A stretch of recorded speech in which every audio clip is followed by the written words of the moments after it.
So it's time for another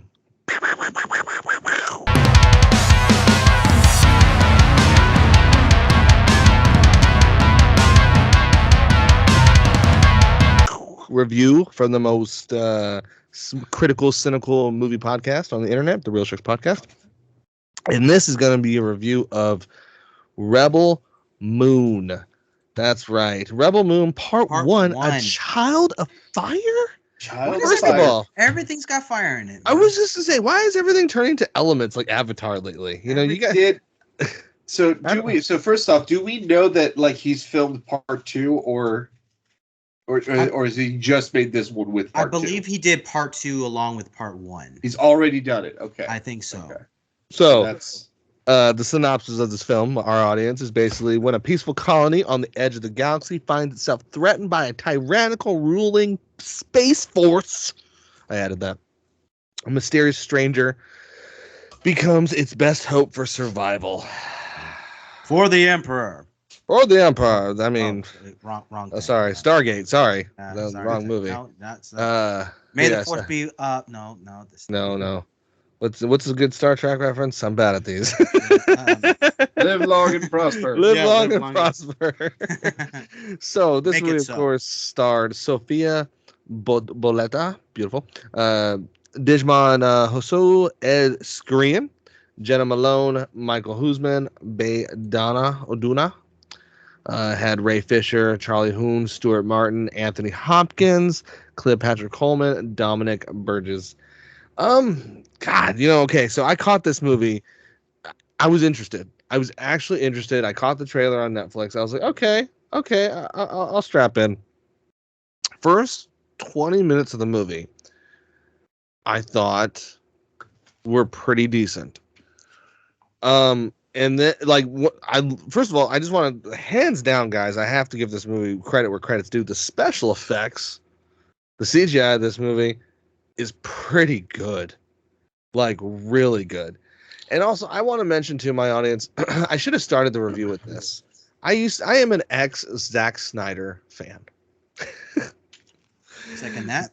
Zack, I think Zack Snyder's a genius. One of the first movie he ever did was Dawn of the Dead. I think that's such a bold statement to do a remake of one of the greatest horror films ever done and be so successful at it. You're talking about a man who made The Watchmen, a movie that was said that could never be made. I mean, Zack Snyder has some accolades and some credentials that he can lay on, except when he got to, I would actually say, Sucker Punch is when I think he started to really lose his lackluster.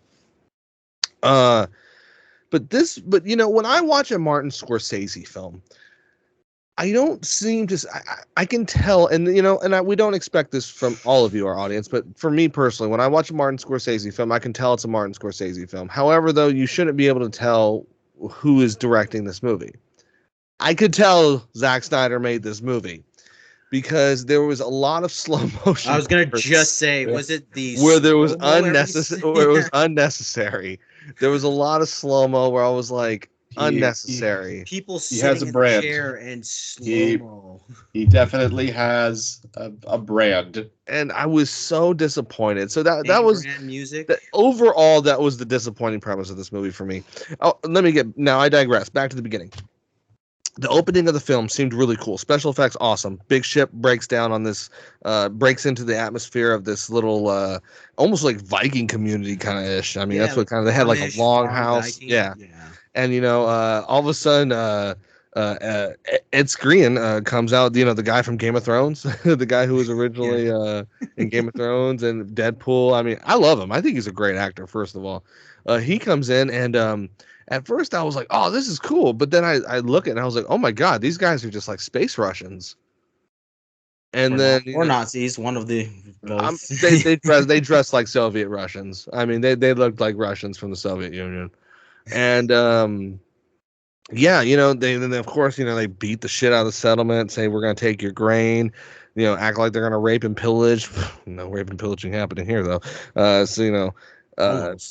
Basically we get to a barn scene where they're getting ready to just rail this girl, and basically we had the main character Sofia Botella come out, and she pulls a I don't know, guys. Every single action film on the planet, from John Wick to Mm-hmm.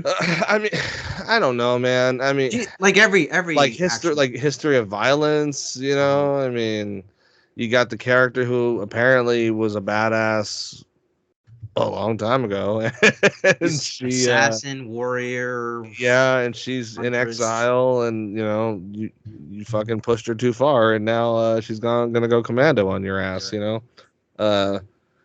from then I thought the movie just kind of really just nosedived from there. Tanked really bad, to the point of where I was like, almost, this is like just background noise.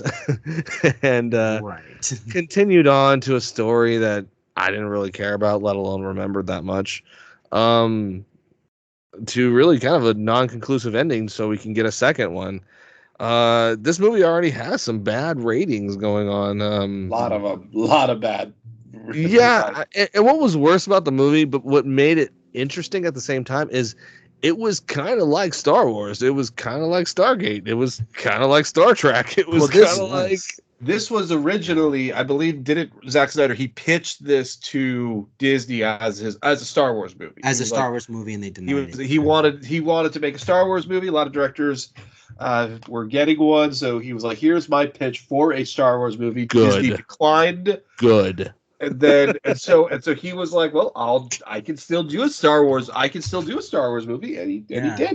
He did. This is his Star Wars movie. Yeah. Netflix was like, "Sure, yeah, do whatever you want, dude." I mean, they have not said no to Zack Snyder for. I'm sorry, Steve. Luke just did the best review of this movie. It's gonna be called Rebel Moon Part 1: A Child of Fire. Hey, do whatever you want, dude. Yeah. That's the tagline. And supposedly there's a Snyder cut waiting. So a lot of the people who have defended the movie have been like, "Well, you just gotta wait for the Snyder cut, guys." Wow. This is a part. You gotta wait. Trilogy. Why do we need? You need 2 more additional hours of context to get the movie. Part 1 of a trilogy. It only worked in The Watchmen. God damn it! I know.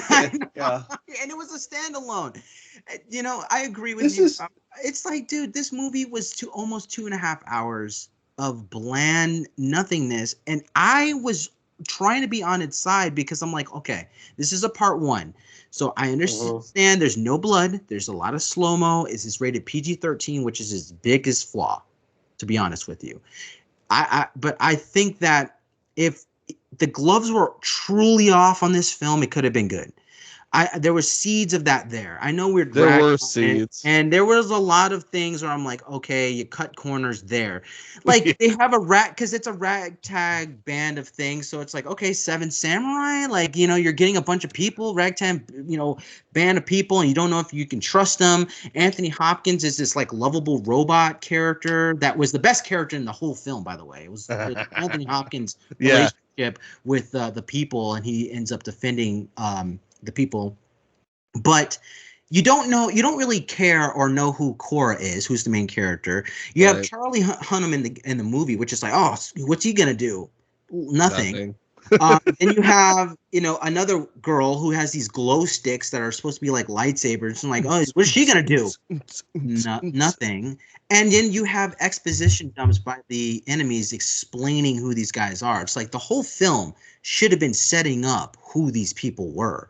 I was fine with the ending if you set up the people, but it just became a whole Zack Snyder smorgasbord of throw everything.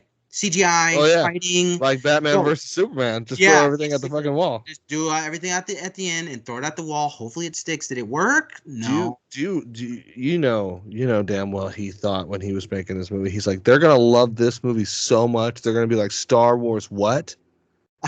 This was promoted as the Star Wars killer.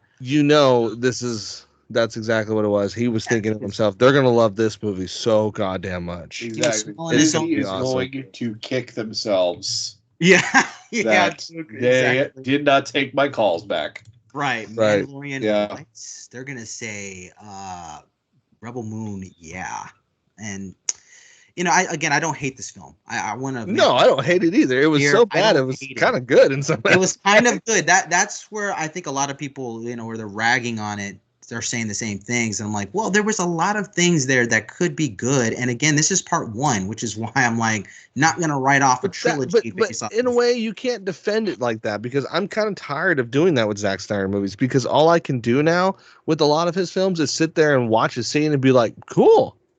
But the whole rest of the movie, it's like, what the fuck is this? What is going on? We're just cutting scene to scene. But then all of a sudden, it's like, you see another cool action. And you're like, okay, that was cool. Now give me some meat. Give me some manja. Give me some manja, some beef, or some manja. Yeah. And it's not there. It's just not there.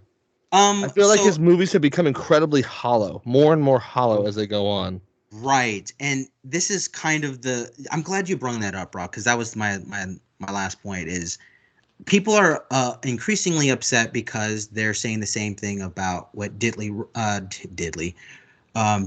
Ridley's character of Rey in Star Wars was. Oh, she's a Mary Sue. She could do everything. She's super powerful. She was basically Rey, man. I mean, yeah.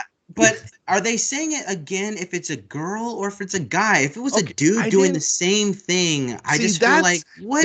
It doesn't matter. Okay, right there, though, I'm going to kind of be guilty of that.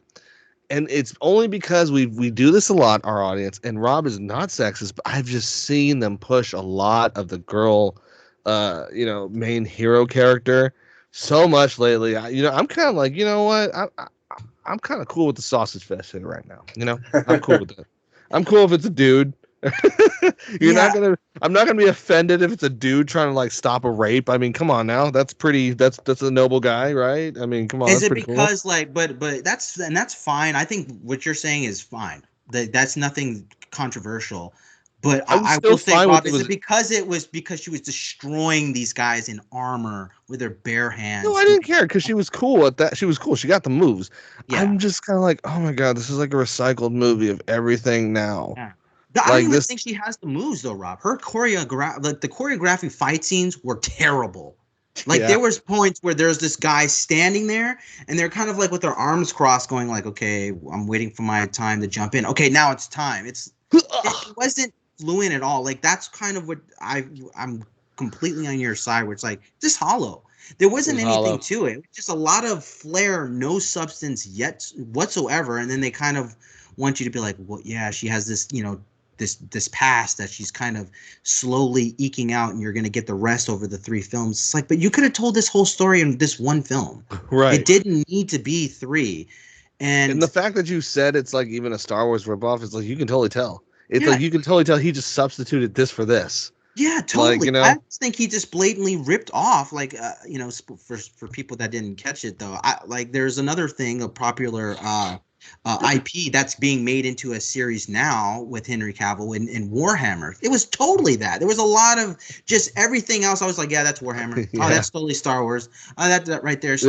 And I hate saying that in a film because I want to be sci-fi that you can just do anything with, and this is like, wow. Like, wow, dude, this is what you did. It was like the Leave the World Behind of sci-fi films. Oh my god, dude. It really was. That is Netflix. Dear Netflix, stop. Yeah. From the Real Sharks, stop. Quit copying good movies and trying to call them something else. Right. Stop. and stop just putting again faceless people who are these badasses that are, it's just unbelievable. I agree with you, Rob. Like the whole I just think it was just too unbelievable of her power and skill to just be this badass. There was out no of nowhere. Setup to it either. Rey, she's force sensitive, and John Wick, his dog got kidnapped, and then it just seemed like there was nothing to it besides her just saying like, I don't want to be violent anymore. It was the standard whole I'm a man of peace. I'm done killing. I just want to raise a family. I just want to be alone. It's the same. I don't know if you guys saw that Rambo. I was Commando. just about to say Commando. Yeah, I was just about to say Commando. We need you back. You're the best in the world, and you're over here in this peaceful. What it was. It's like, man, and that's what I'm saying. Like, is it maybe just not Braveheart? Yeah, it's rated PG-13, Rob. So there for a reason. Was it not for people who've seen Stars? Like, yeah, you already have Stars. This is for a newer generation. That's what I was really thinking. And that's why I'm not critical on it. I'm like, well, it exists. Okay, I don't know how you can make this movie better, so we're gonna go ahead and give it a rating right now. I'm actually gonna give Rebel Moon Part 1 without even seeing Part 2, the full thing. I'm just gonna say the first one, I'm gonna give it a 5. 5 out of 10. Yeah, man. I'm gonna give it a 10 out of 10. A 10? Shut the fuck up. I'm gonna give it a 6. I think it's